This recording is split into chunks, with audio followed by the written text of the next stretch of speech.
Hello, everyone. Welcome to another episode of the Late Winner Transfer Show. Yes, this is a new segment in our podcast where we'll be discussing all the transfers, transfer rumors, any potential new contract signings that are going to happen. In this transfer window. Obviously, contract signings can happen over the course. But yeah, these are the windows. These are the timings we all love as a football fan. Lots of dealings happening and lots of good things, bad things happening for various clubs. But to discuss all this, I have Chris Williams on the pod, and I've invited him right after United won 1-0. So how do you sound, Chris, by coming on to the Late Winner Show after a win for United? Yeah, I think that's the first time. Usually when I come on to talk about United, it's after, a dismal defeat. But yeah, it Or wasn't a great before a defeat, or or before a before a defeat. defeat. Yeah, we preview a defeat. Terrible. But yeah, it wasn't the best performance, but a win is a win, and hopefully they can start picking it up from here. Big game this weekend. Yeah, yeah, sure, yeah, and that Coutinho signing, which we'll talk about in a bit, but he's going to be back Yeah. against United, and it's going to be at home. So definitely, the signings that Villa's definitely made are going to be like the fans are going to be excited about that. But yeah, let's just get into the transfer business. But yeah, please make sure that you like, share, and subscribe to the Entrepreneur Show. Give us a follow on Instagram and Twitter as well. Just helps us, reach out various accounts and helps us grow the channel. But as I said, the late winter transfer show is going to be a new segment for the month. I would say we'll be coming. I know I'm already late by with the schedules, but every Sunday we'll be definitely coming live with the latest transfer news that's happened across the week and any potential new signings that we've definitely heard about, any transfer rumors that we're hearing about. We'll discuss about those and see how it fits into the team. Is it a risky move? Is it not a good? Is it not a risky move? Is it a good move for the team? And all that stuff. So let's just get into that. Obviously, we all knew that Newcastle United were definitely going to be the major spenders in this winter transfer window. They've already made a bold statement by signing Kieran Trippier for 12 million pounds from Atletico Madrid. Great signing to me, but I just feel it's a risky move for Trippier. I mean, you look at the team. I mean, there's still about like 20 21 days left in the transfer window. They can maybe strengthen their defense, and they're definitely looking into bolstering their attacking options because Wilson is out injured. But it's a risky move if it doesn't pay off and if they go down. Trippier in a championship team or playing in the championship it's a risky move. Yeah, it absolutely is. And I do think it's a little bit of a risk from his perspective, but I could also understand why he wants to come back and prove himself in the Premier League. So I understand this move. He's played with Eddie Howe before when he was with Burnley. So they really understand each other. And I know that was a huge reason why he wanted to come back to Newcastle. But from a club perspective, I mean, this is so far is one of the best deals of the transfer window. I mean, it was a bargain, only £12 million when he was linked to come to United last summer. He was valued at around £25 million. So Newcastle got themselves a bargain, really. And obviously, he knows what it takes to play in the Premier League. He's England international. He's a La Liga winner. And he slots straight into the team at right wing back. He's great going forward. Has one of the best crosses, one of the best set pieces from an England player. So he'll be one of the best in the Premier League Yeah. probably as well. He's a proven defender, coming in from a Diego Simeone team. So I think he's going to be a great veteran presence on this team. Yeah, and I think I think there's this rumor going around. I think, or not rumor. I think there was some news going around that Chris Wood actually undergone a medical at Newcastle United. So it's a good signing. I mean, we all know, like you just mentioned that Trippier has great whip when he delivers when he delivers balls into the box, and Chris Wood, he's a good header of the ball that can definitely be one of their attacking problems already solved. They were already looking into the Rems. I think the Rems striker whose name is Ekiteke. Yep. So he was already in talks, but I think they've already gone with Chris Wood, who's going to be their new striker. Yeah. So Chris Wood signed today. I know Newcastle reached his release clause, which was £20 million from Mm, Burnley. So, Sean Dyche is losing, a veteran. He's 30 years old, is a great um, forward for them. He only has 3 Premier League goals this season, but like you said, it's some of Newcastle's scoring problems already solved. He can hold up the ball well, so it gives the likes of Joe Ellington and say Maximan the time to get on the ball and to whip balls into him. Like you said, he's a great header of the ball. But yeah. I'm also aware. I heard Sky Sports talking about this, that Newcastle is still looking to sign a second striker as well. Mm, So Hugo Ekitike is still in the mix as well, and yeah. 8 goals in 17 League One games this year is pretty insane for a 19-year-old. Yeah, I think definitely. I think if you look at Newcastle, I think Sven Botman's deal definitely fell through yesterday. It didn't happen. I think they were asking a little bit of more money than what Newcastle were giving part of the deal. I just feel like if Newcastle are to remain in the league and there's a bunch of games that's left, and the next game that they play against, I think it's with Watford, so that's a very crunch game. I think they need to win that game definitely. But if you look at the positions that Newcastle definitely need to strengthen, is one centre back, I think, and one midfield position, and then obviously they've already signed a striker. But again, if it doesn't, I think it given the amount of time that Wilson's out injured, I think the second backup striker is definitely worth looking for. Absolutely. I Yeah, completely agree. And Dwight Gale isn't available right now either. So yeah, I do definitely. think that they really need to bolster up that, their attacking options. Yeah. Let's talk about another sign. Not sign, but potential signing that's coming into the Premier League. It's Dusan Vlahovic. I mean, I previewed it on my podcast, so definitely go check it out as well. But we did a Serie A mid-season preview, or sorry, review, and we were just in awe of what Vlahovic is doing, Yeah. and it just makes sense right now with the way Aubameyang obviously fell through the team. I think his dealings is about like going to Barcelona. I think I just heard, but him coming to Arsenal, I think that makes perfect sense. He will bring a lot of goals into the team. Obviously, they're not shy in front of goal. I mean, I'm really liking the attacking prospect of what Arsenal's offering in the recent matches that they've done. But Vlahovic is definitely a proven striker. Definitely, I mean, it's not a given that he comes into the Premier League and he just sets it on fire. It might take him a little bit of time, but I think he's ready to go. And I just feel that what the if you look at, like, Liverpool and City, their managers are going, and I think the next best teams, they need to be on the go. Once these teams have their managers gone, I just feel that there will be a sense of decline on those teams, and the teams need to be ready on that, so that whenever that thing happens, they're just ready to pounce on that, and that might be the opportunity that Arsenal might be seizing. But what do you think, like, about this deal? Like, do you think it makes sense for Arsenal to go all in for that? I just heard even that Lucas Torreira is going to be part of that deal. Yeah, so from an Arsenal perspective, absolutely. Vlahovic is a fantastic number 9. He's only 21 years old. He's tall, he's strong. He's basically a center back's nightmare, and he's a great finisher on the ground and in the air. So that's absolutely something that Arsenal needs up top, especially with Aubameyang situation right now, losing out on the captaincy and, kind of falling out of the team a little bit. But I don't think it really makes much sense from the player's perspective, because he wants to play in the Champions League, and obviously Arsenal hasn't been in the Champions League for a couple years now, and they're not really in a position to qualify right now. Yeah, And with 18 goals and 3 assists in 22 games this year, he's caught the eye of a lot of teams.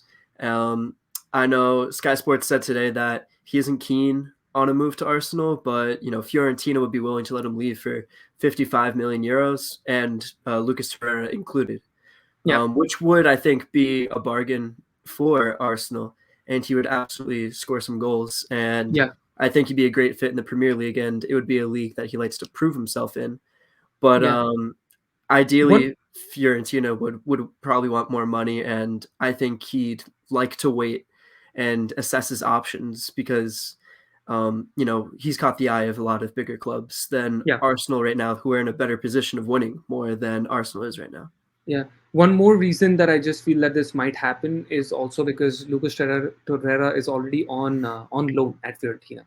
So it Yeah, might just happen that they might just sign him on permanently on a deal and then just have Vlahovic actually go back to Arsenal. But I just feel like another thing that I read online sorry on online, yeah, online as well, that they said they're not, like, a lot of people are not impressed with Vlahovic just because the number of goals that he scored from the penalty, which I do agree. But if you look at, I mean, I don't know like how many people actually watch Fiorentina's games, right? And how many watch like even Serie A, right? So yeah, that's another problem. I just feel like if you look at the games, because I've definitely followed him through the season, and if you look at the games, the amount of contributions he has towards leading a goal as well, it's immense, right? Like he makes those runs towards the box, or he's doing some kind of thing so that he protects the defender, and then the person behind him actually makes that run, so he gives them the pass. That's all part of like having, like, when even if you look at Lukaku, like he's doing the same things, like because he has that strength to hold off the defender, then he positions the ball to an open player, right, so that he could yeah, whip in the cross, or he could give them. That's all part of like having that. But I was reading like some hate about, like, Vlahovic is not actually proven. I don't know. He's done nothing. I don't think he deserves that 18 million pound, price tag. But I just feel like, I mean, the money right now in English Premier League is so much, like, uh, you know, anything beyond 50 million will be nothing. Like, I mean, everyone knows that there's so much money in the Premier League. I mean, even if Vlahovic is valued at 50 million, I think anyways Fiorentina might be demanding at least 20, 30 million more, which is exactly what they're yeah. wanting. Exactly. And I don't agree with the hate that he's getting Yeah. because it is part of being a center forward, holding it up and trying to create a goal rather than, scoring as well. You're supposed to do both. So Yeah. he does both extremely well, and he is going to go to, a very good team, whether it's Arsenal and shine there, or whether, it's a club that's in a better position to win a Champions League or a Premier League or a La Liga title, maybe. Yeah, yeah. Unless Vlahovic comes back and says, like, publicly that he's not ready, he's not wanting to move to Arsenal. Yeah, I don't see any teams actually coming in for him. So the deal is probably just open for Arsenal to make it happen. And I think Arsenal board are definitely backing him up, because you feel, and I mean, you mentioned in the earlier part that you're not sure if Arsenal are going to make the top four. I feel, yeah. I mean, they are in a good position. They're not like out of it, definitely. And if this signing happens, definitely there'll be more strengthening in terms of what they're yeah, lacking right now. Like, I think it's only Lacazette who's playing at that center striker, and Vlahovic would definitely be an upgrade to Aubameyang and Lacazette as well. absolutely. Um, yeah, let's talk about the Aston Villa signings, or bound to happen at least. One of them is bound to happen, and one of them has already happened. So Philippe Coutinho, he's come on loan, on a 6 month loan to Barcelona, from Barcelona. I think he's going to be he's going to be reunited with Steven Gerrard. He lost a club title with him as well. That slip incident that happened against Chelsea. I think he was part of the team. Um, what do you make of this signing? I think definitely a more experienced signing coming into the Aston Villa side. Maybe even pushing for that Conference League spot. Yeah, absolutely. And I wrote this down in my notes. I said, unless Manchester United manages to kidnap Declan Rice this winter, I think Felipe Coutinho is the signing of the winter transfer window in the Premier League. Yeah. Like you said, reunited with Stevie G. We know Steven Gerrard has always been full of praise about Felipe Coutinho. He thought that he should have stayed at Liverpool for like his whole career, and they would build statues after him and he'd be one of the best players in the world. And, sadly it hasn't gone that way for him. Whether it was injuries or just not getting into the team at Barcelona, it just didn't really work out. So I think a move back to the Premier League is great for him because we've seen him tear it up here before. And, a couple teams in the Premier League were after him, but, Mhm. Stevie G really pushed for it. And, he's only 29 years old, which I think a lot of people forget. So he's still in his prime. And, Villa already has a strong midfield. John McGinn always puts up some very good performances. Douglas Luiz, 20-year-old Jacob Ramsey. And then you look He's at the been attack. Yeah. And then you look at the attacking options. They have Buendia, veteran Danny Ings, El Ghazi, Trezeguet, a bunch of these players. That it's a really exciting team. And yeah, I think this is the most exciting and promising project in the Premier League to currently join. And I absolutely think that it's a bargain for Aston Villa. And I do think that it's a great move for the player as well. I think he's going to rejuvenate his career 100% yeah, back in the yeah. Premier League. Yeah, I mean, if you look at the players that even the current players that are in the Aston Villa side, I think under Dean Smith is all just it's just on all going downhill for him. But the moment he came in, I think all the team members, all the players have been rejuvenated anyways, and you could see the performances on the pitch even.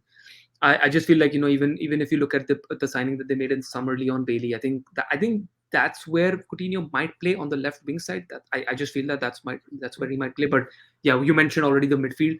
Midfield's already doing well. I just feel like that's what the signing is all about because he keeps getting injured. He's not really played any Yeah. stretch of matches. Leon Bailey and then that's why I think he just bought him on loan because he was available so that he could at least fill that side of the pitch. I think it's what you said is definitely a bargain. I think even a 6 month loan can definitely push them into the Europa League spots. Even I think it's very close. If you look at the points table, even they can definitely get. And then you look at the next fixtures that they have after United. I think they're definitely all winnable. Yeah. In the fixture list department as well. So definitely a good signing. The Villa board are definitely backing Steven Gerrard in this transfer market. You can see Yeah. the next transfer that we want to talk about is Luka Dean, who's been at least touted to be coming to the Midlands. We'll see how that deal progresses, but I think it's another upgrade on if you look at Matt Target. It's definitely an upgrade. He's definitely said he's been vocal about it, Luka Dean, that he's not liking what's happening at Everton, and he doesn't really want to stay there anymore. So I guess like the deal with Chelsea fell through for Luka Dean as well. So Yeah. this is the only possible move that I'm seeing. Definitely some hiccups in the next in the last few days, but I think the deal can definitely be completed this week. Yeah, I definitely agree as well. And I think it's the most logical move for him. We know that the Chelsea move fell through, but at Villa, you're going to get a lot more regular Game playing time. time. Yeah, and you already mentioned Matt Target. He's the only real, true left back at the club right now. And I'm a big fan of competition at the fullback positions. We see it at Manchester United. You have Diego Dallo, who just took Wan-Bissaka's spot, and you have Luke Shaw and Alex Telles always battling out, and it makes it more competitive, and it makes each fullback, sorry, much better. So I think that it would be a great move for Luka Dean. I think he'd fit right into the team, and he wants to play in Europe. And like we already mentioned, Villa, it has a good chance of qualifying for a European competition this year. So I think it's a great move for him, especially if he's looking for frequent playing time in the Premier League, especially with the World Cup on the horizon. There's really no better team to go to, in my opinion. Yeah, I think he would definitely bring a lot of creativity. I mean, in an Everton side who keeps struggling for so many seasons, I Yeah, think he can definitely bring out the best. And you've got two good strikers up top, even Danny Ings and Ollie Watkins, who can definitely put the ball in the back of the net if it's provided to them. I mean, it's a good prospect. It's a good perspective if you look at it from Aston Villa side. Again, as I mentioned, like everything is actually you know falling into pieces if you look at their squad. It's a good squad, and I think they're already pushing for that Conference League spot, at least some kind of European spot. And if you look and also like just building the squad so that, because like when you play Thursday Sunday, you need a little bit of a squad depth so that you can rotate absolutely. rotate the players. So I'm excited to see what happens in the next what happens in this week, and see like if Luka Dean actually makes his move to Aston Villa. Next up is Mo Salah. Don't worry, Liverpool fans, he's not moving anywhere. He's just demanded that he definitely he's asked for what he deserves. and I Yeah. completely agree with him. I think he's clearly been their best player for the past 5 seasons. Otherwise, I mean, if it doesn't happen, if the contract situations don't happen for him in the next, I would say before he comes back, or yeah, before he comes back from Afcon, I think he's going to leave in the summer. I don't think Liverpool are going to be looking to have him until the end of this under the summer next year and leave him for free. I think even with 1 year left on his contract, I think he still possesses immense value, immense transfer value. But what do you think? I mean, whatever he's demanding, I think 400k, 500k, 600k even. I think Liverpool just needs to sign the paper and just give it to him. I think he's already said that he wants to stay at the club. So why it's not happening? Yeah, so like you said, he's already publicly said it's all in the club's hands right now. He's had conversations with Jurgen Klopp. He's had conversations with the board and the owners, and they know that he wants to stay there. It's all in their hands, and for some reason they're hesitant. I think the current talks are believed to be around £300,000 per week, which honestly, yeah, it's a lot on paper, but it's really not that bad. Okay, but sorry, I read it somewhere that he's demanding for 440k. That's what his number is. That could be it, and maybe the club only wants to pay the 300,000. Okay. That I saw.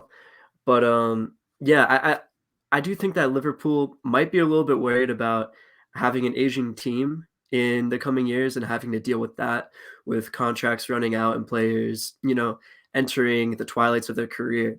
Um, the main core of their team, they're all in their prime right now, right? So Mo Mm. Salah is only 29 years old. Roberto Firmino is 30. Sadio Mane is 29. Jordan Henderson 31.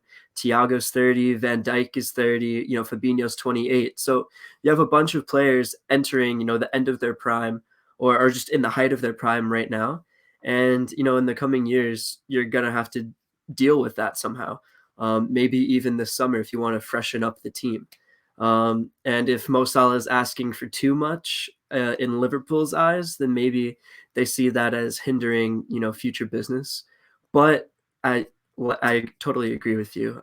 He has to be Liverpool's priority. He has been, in my opinion, the best player in the world in the last year, certainly, maybe even the past couple of years. And he could be a player that retires at Liverpool, and someone who continues to win them Premier League titles and Champions League titles. So I think it's a no-brainer just to give him whatever money he wants. But at the end of the day, it's up to the club to make the decision. Yeah, I completely agree. I mean, that it just, I mean, the contract situation. I think I was talking to a Liverpool fan just before, the season started, and there were a number of players who were in contract, negotiations, because the number of contracts were expiring, and literally just after we finished the podcast, literally in like about 2 to 3 weeks, everyone signed a new deal. And Yeah. and I was texting him. I was like, so everyone, you're just waiting for our podcast to happen. Like they literally signed everyone. But I think he was still worried. Like, yeah, I'm still worried that Mo Salah hasn't signed or hasn't been agreed. Like, with the new contract, because that's the one, like, all Liverpool fans are definitely worrying about, because I mean, what you said is right. Like, he's been the best player. I think he's the best player right now. If you look at it, if you do a debate, I think he's the best player in the world right now. And Yeah. he's elevating his levels, and I think he's definitely showing the club that what he can do. And I think based on the performances that we're seeing, at least from him, it's sensational. And I think he deserves what he's wanting. So I think Liverpool board should just rip up the checkbook, just say, yeah, just add how many Yep. number of zeros you want to add here. Okay, maybe not just n number of zeros, but yeah, like a limited amount of zeros, definitely, like maybe a maximum that he could add. But I think Mo Salah deserves every bit of all the wages, all the demands that he's wanting in the club. Absolutely. Yeah. um let's talk about the Tottenham move. So, just read a news in the morning saying the Tanguy Ndombele, he will be made available for the transfer after he failed to convince Tottenham, of his suitability at the club. I think it's a good move. I think that move definitely did not ever make sense to me when he was bought in for, I think, 69 million pounds. I think it was Mourinho, under Mourinho, when he was gotten in. Adama Traore is actually being touted as the replacement for about 20 to 25 million pounds, and I guess that's a perfect replacement with the amount of speed and amount of the body strength that he brings, the physicality in the game that he will bring. I think it's perfect with the way Conte plays. Even you look at it, he fits in perfectly into that team, and I think.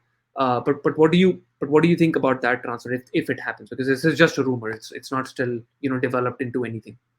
Yeah, I think Adama Traore is a fantastic player. He's just a tank, right? Like it's impossible to really stop him unless you bring him down. Yeah, So I think Adama Traore deserves to be at a top six club, not just Wolves. I mean, let's not forget that he came from Barcelona, so he has the talent to play for a really high level club. So I think it'd be a great move for not for Wolves, for Tottenham in this Tottenham. situation.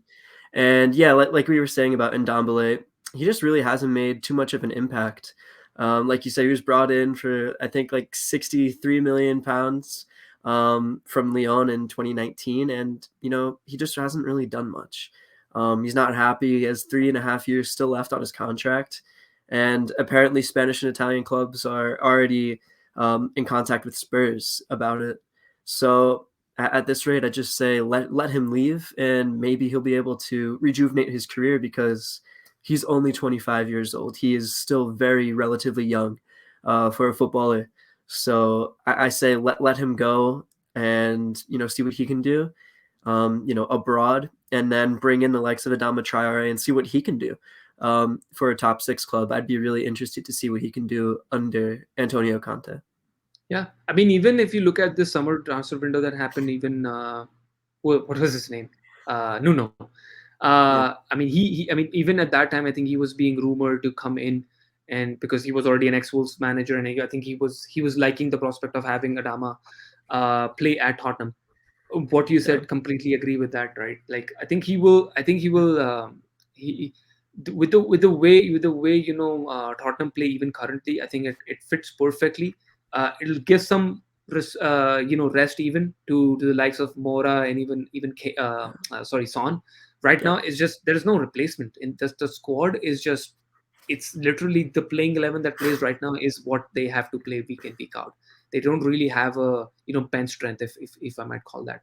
But I think if you give time to Conte, I think he will build a squad definitely in the summer. Winter transfer windows, I mean, January window transfer signings definitely don't happen that much, and I mean, you don't see like a lot of blockbuster signings.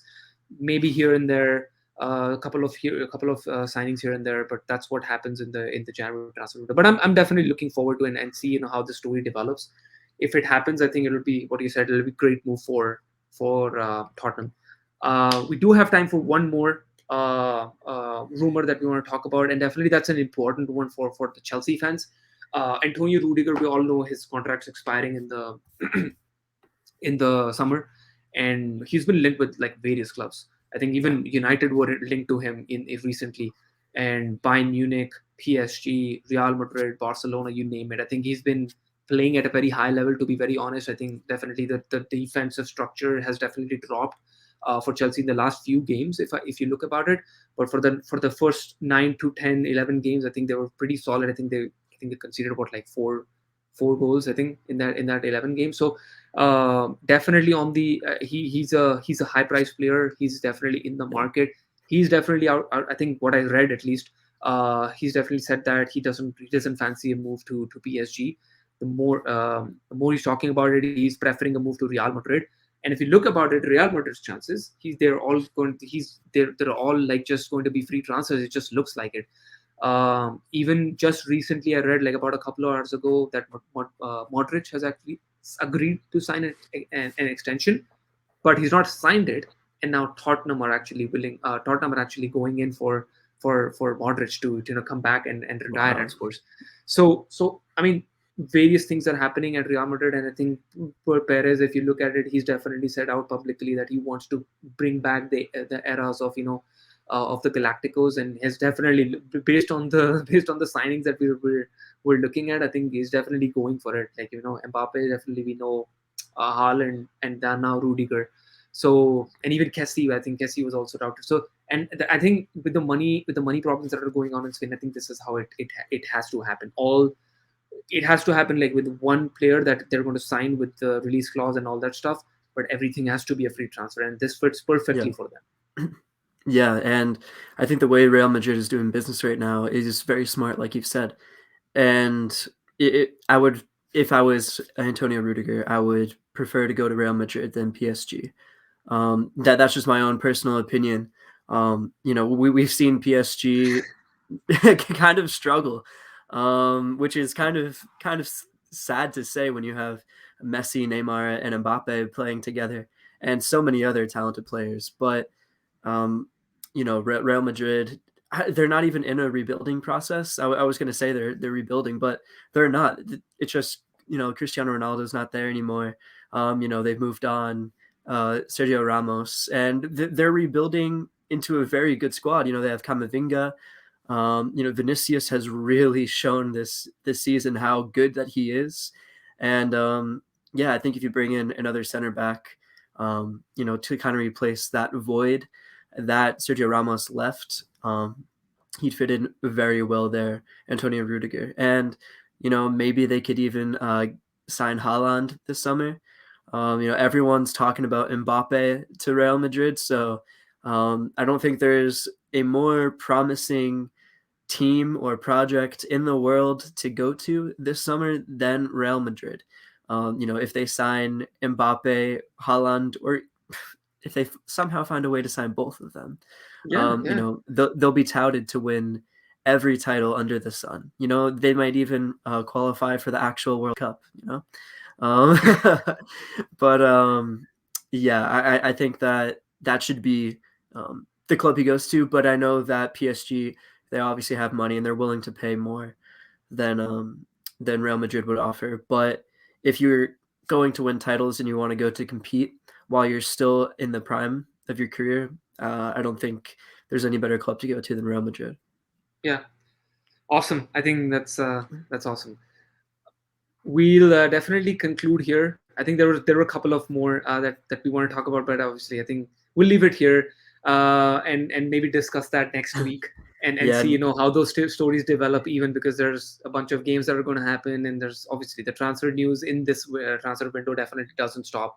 All kinds of rumors will keep on coming basically every minute. So but we're here. We definitely make sure that we do the transfer roundup almost every week, and see yeah, where we are at in terms of players, and what are the rumors, and how that dealing, and how that player might actually affect, and how that player might actually play when they sign for the club. So that's all we're going to discuss here at the Late Winner Transfer Show. Definitely do tune in for all the live shows that we are going to happen. For that, please make sure that you do follow us on Instagram and Twitter, because we keep on posting all the news that are for the episode content that's coming out on our YouTube channel. But also, if you like the content that we're doing, please do subscribe to the Late Winner Show. And I thank Chris Williams again for from the Golden Boot podcast. I have all the links in the description below for his podcast as well. Definitely great content over there. Do subscribe, do follow, and listen to his podcast as well. But until next time, Chris, I will say goodbye, but I'll see you next week. see you next week. It's been a pleasure, and I'm looking forward to seeing what other deals are made. Awesome. Thank you. Good night. Okay.